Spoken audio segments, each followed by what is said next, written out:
Meus irmãos e minhas irmãs, nós nesta quinta-feira estamos contemplando esta Santa Liturgia que nos mostra três cenas que são muito particulares na vida do cristão. A primeira delas é a queda, a segunda é o apelo, a súplica, e a terceira, o reerguimento. A primeira, nós vimos aqui esta guerra que os hebreus, judeus, o povo de Israel, travam com os filisteus. Aqui nós estamos no primeiro livro de Samuel, e se nós nos recordarmos, no dia de ontem nós ouvimos a vocação de Samuel, e a Sagrada Escritura apresentava uma cena bastante triste naquele tempo. A palavra de Deus era rara naquele período. A palavra de Deus era rara, todavia a chama do templo ainda não havia se apagado. Por mais que ela fosse pequena, por mais que a palavra do Senhor fosse rara, as profecias já não aconteciam com tanta frequência, a chama ainda não havia se apagado. E não acontecia com tanta frequência justamente por conta da infidelidade do povo. A esterilidade das profecias, na verdade, era uma consequência.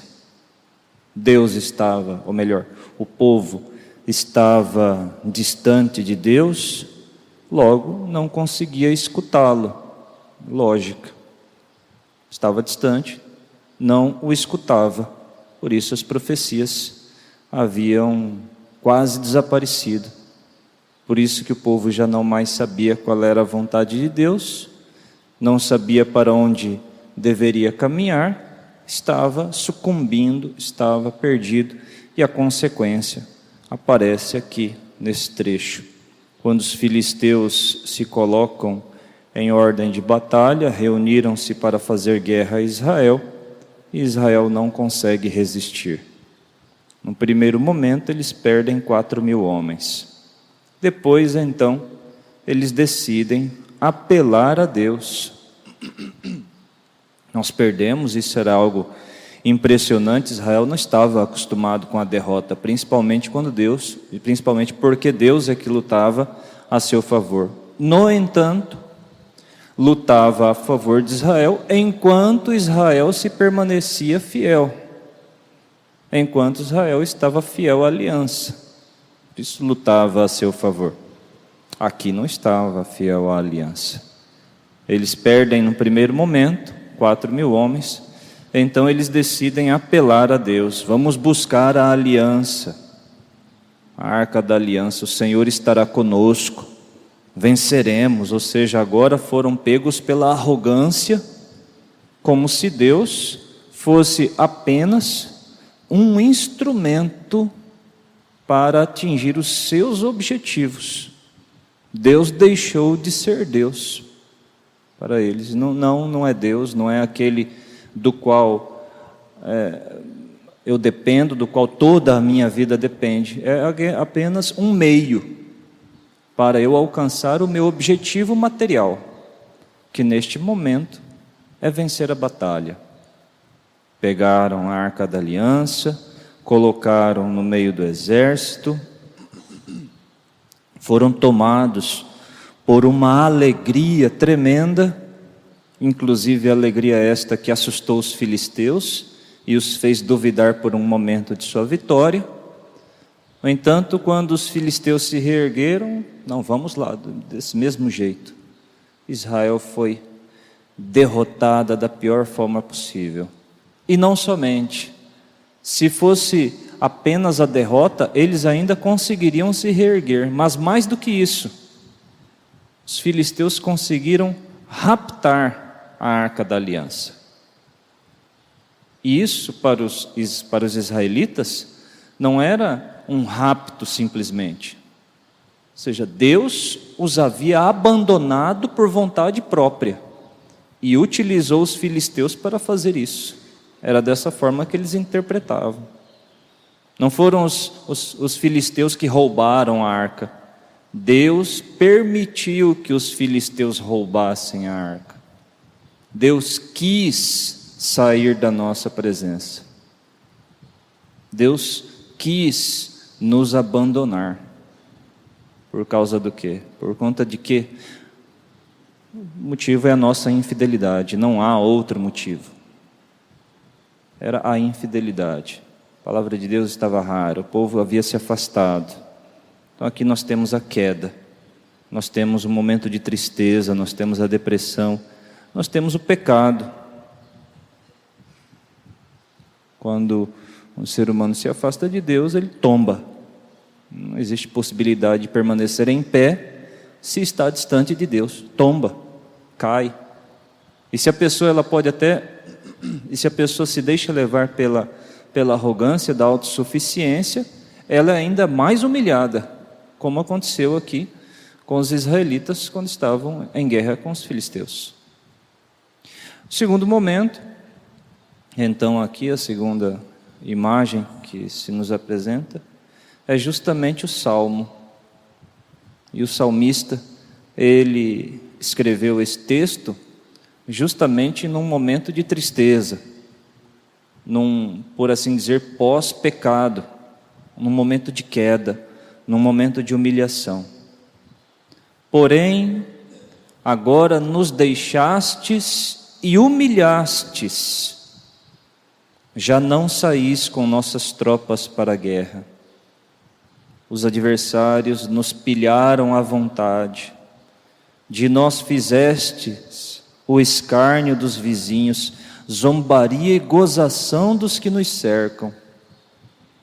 Para os pagãos somos motivo de anedotas, zombam de nós a sacudir sua cabeça. Isso aqui é o inimigo fazendo zombaria justamente do povo israelita, no momento de tristeza, de humilhação, e para o povo cristão, obviamente, é o demônio zombando do Filho de Deus, depois de ter aceitado o pecado. No primeiro momento, Satanás nos seduz com o pecado, nos apresentando como se fosse algo muito bom. Nós até nos deixamos envolver por isso, por essa sedução. Acreditamos que de fato aquilo que está sendo nos oferecido é algo bom, e então o aceitamos. No momento que aceitamos, percebemos que isso na verdade nos faz mal, abrimos os nossos olhos e vemos que traímos a Deus. E então Satanás, que era o nosso grande amigo, até um momento atrás, enquanto nos apresentava o pecado como se fosse algo muito bom, agora, por ter nos afastado de Deus, deixa de ser nosso amigo e começa a zombar de nós. É exatamente isso que Satanás faz com o pecador. Quando o pecador está lá embaixo, Satanás se afasta dele e começa a zombar dele e rir de Deus. Satanás não consegue lutar contra Deus, ele não tem poder para isso. Então a grande glória que Satanás possui, ele a encontra nesse momento. Essa é a glória de Lúcifer. Quando o Filho de Deus cai, e então aí ele se vê numa intensa alegria, por ter feito um Filho de Deus, por ter feito uma pessoa cair no pecado. Começa a zombar dela. De nós fizeste o escárnio dos vizinhos, zombaria e gozação dos que nos cercam. É exatamente isso. Então percebamos aí a história de Israel, ela se assemelha muito à história pessoal de cada pessoa, à história pessoal de cada um. Uma pessoa está lá no fundo do poço e vira a zombaria dos demônios. Está lá no fundo do poço aqui, eles nessa tristeza tremenda. A única coisa que resta, então, é voltar para Deus. Se antes a pessoa era orgulhosa e autossuficiente e não pedia a ajuda de Deus, agora ela se vê somente nessa possibilidade. A única forma de sair dessa situação é apelar a Deus. Quebrar o orgulho. Antes era autossuficiente, agora não pode mais ser. Precisa quebrar o orgulho, humilhar-se e voltar para Deus. Senhor, eu errei. Eu errei, eu fiz aquilo que não devia ser feito, eu tentei ser Deus na minha vida, tentei me levar pela autossuficiência, eu fui muito bobo, eu me deixei seduzir pelo inimigo de Deus, optei pelo caminho mais fácil, optei pela falsa alegria, ao invés de procurá-lo nos momentos de angústia, onde eu poderia encontrar a verdadeira paz, eu tentei calar essa tristeza através das falsas alegrias, dos falsos prazeres, daquilo que o mundo nos oferece, deixando de lado aquilo que o Senhor poderia ter me dado. Voltar para Deus é a contrição, o arrependimento de ter ofendido ao Senhor. E isso já é apresentado aqui na terceira imagem, na terceira cena. Nós vemos um homem que na época de Jesus era o que havia de pior, porque os fariseus, os judeus, eles acreditavam nisso, que Deus ele poderia abençoar uma pessoa, e a bênção já se manifestava aqui nessa terra de 3 formas: através da saúde, através do dinheiro, dos bens materiais e através da prole, dos filhos. Então o homem era muito abençoado por Deus quando ele tinha isso em abundância: saúde, longos anos de vida, saúde, muitos filhos e muito dinheiro. Esse homem é um homem abençoado por Deus. Por outro lado, um homem que fosse amaldiçoado por Deus não tinha nada disso. Era um homem pobre e miserável, era um homem estéril e também era um homem que não possuía saúde, enfermo. E aqui nós temos um homem leproso. Lepra nessa época não possuía cura, não tinha cura, só Deus podia curar da lepra, só um milagre. E aqui esse homem está na sua mais terrível humilhação. Um leproso ele tinha que sair do convívio social por conta da contaminação, era altamente contagiosa essa doença, não tinha cura, então ele deveria se afastar das pessoas, ir para o leprosário e andar com um sino. Sempre que alguma pessoa se aproximasse, ele deveria tocar aquele sino e começar a gritar: leproso, leproso, eu sou leproso, se afasta de mim, eu sou leproso. Desse jeito que vivia a pessoa, na sua mais terrível humilhação. Se pegasse lepra, poderia ser rico que fosse. O homem mais rico de Israel pegou lepra, adeus, leprosário. Vai abandonar tudo, família, amigos, bens materiais, e vai ver com os leprosos. E aqui estava um leproso. E ele se aproxima de Jesus, na sua tristeza, no seu abandono, se ajoelha e diz: se queres, tens o poder de curar-me. Na sua humilhação, se queres, tens o poder de curar-me. Jesus, cheio de compaixão, com o coração completamente compassivo, compassivo, colocando-se no lugar dele, estendeu a mão, tocou nele e disse: eu quero, fica curado. No mesmo instante a lepra desapareceu e ele ficou curado. Pois bem, aqui está o reerguimento do homem, do ser humano, do pecador que estava no fundo do poço. O reerguimento daquele que havia sucumbido. Então, no primeiro momento, a arrogância e a instrumentalização de Deus. Eu busco a Deus para quê? Para atingir o meu objetivo. Deus humilha então a pessoa. Não a humilha, mas se ela quer abandoná-lo, viva o livre-arbítrio da maneira que quiser. Permite que a pessoa se afaste, como o Pai misericordioso permitiu que o seu filho mais novo se afastasse. Pegou metade dos bens da família, foi embora, e o pai disse: pois bem, então vá, é isso que você quer, vá. Eu não vou segurá-lo. Segundo momento, então, já a humilhação da derrota, a aceitação do pecado e o resultado daquilo que é uma vida distante de Deus. O resultado de uma vida de uma pessoa que tenta viver como se Deus não existisse, ou pelo menos o momento de uma vida de uma pessoa, não é, que naquele momento tentou viver como se Deus não existisse. E o terceiro, então, já o reerguimento, o caminho através do qual a pessoa alcança novamente a felicidade e a vida. Não é outro caminho, não existe outra forma. O caminho é Deus. O caminho é Deus. Aqui nós percebemos um homem que não tem nada. Lepra significava não ter nada. Não ter amigos, não ter bens materiais, não ter filhos, não ter parentes, não ter nada. Um leproso não poderia apelar a ninguém. Não é que ele tinha sua família e a sua família iria ajudar. Não.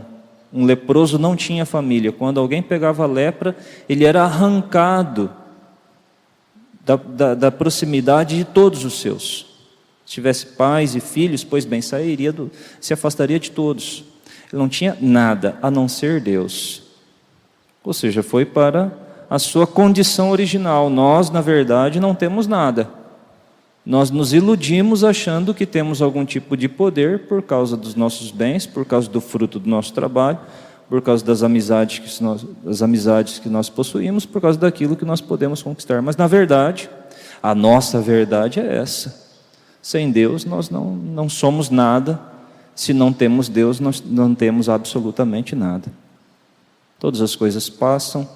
Tudo o que nós vemos é uma grande ilusão. A felicidade que o mundo nos apresenta é uma ilusão. E, na verdade, nós temos o quê? Deus. Se não tivermos Deus, pois bem, seremos os mais pobres e os mais miseráveis desta vida. Nesta Santa Liturgia, nós somos convidados a isso, a meditar sobre isso. Que sem Deus não somos nada. Que nós dependemos dele para tudo. Que sem Ele, de fato, não alcançaremos a vida, não somente a vida nesta terra, mas sobretudo a vida eterna, que é o que nós devemos objetivar acima de todas as outras coisas.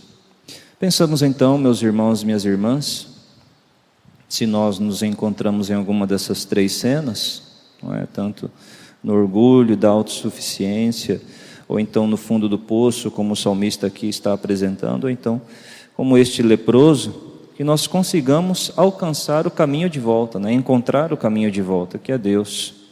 E através dessa atitude bela do leproso, na sua humildade, alcançar então aquilo que o Senhor está pronto para nos oferecer, que é o seu amor infinito, o seu amor eterno, toda a sua compaixão. Nos oferecer em abundância. Está pronto para nos oferecer isso. Basta que nós supliquemos a Ele humildemente, não é? Retomando então a vida que havíamos perdido, vida esta que nós deveríamos proteger com todas as nossas forças. Que a Virgem Maria, Mãe de Deus, nossa Mãe, nos ajude então nessa intenção. Louvado seja nosso Senhor Jesus Cristo.